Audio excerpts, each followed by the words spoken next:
Plus besoin de plan pour savoir où porter le masque en centre-ville. Des panneaux ont été installés à l'entrée des rues concernées.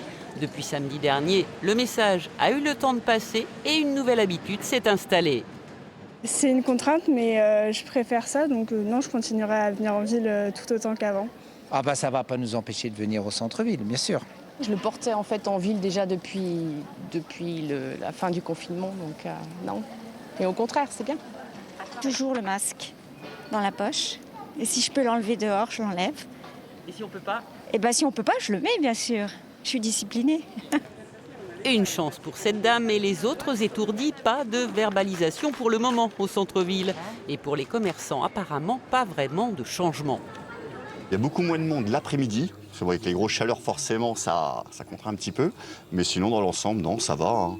Ça va, donc on a toujours autant de monde, surtout le matin, les jours de marché. La plupart des personnes n'ont absolument pas modifié. On a même constaté une recrudescence de la fréquentation, étant donné que les personnes sont revenues de vacances.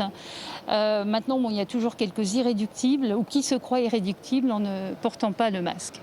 Pour le directeur de la Fédération des commerçants du centre-ville, ce port du masque imposé est une bonne chose, même si la mesure peut dissuader certains clients quand même.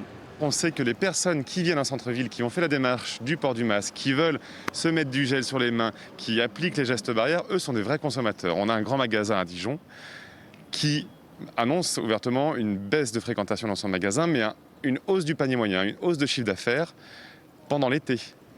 Et pour inciter à venir acheter masqué, la Fédération des commerçants offre même un masque réutilisable dès 30 € d'achat.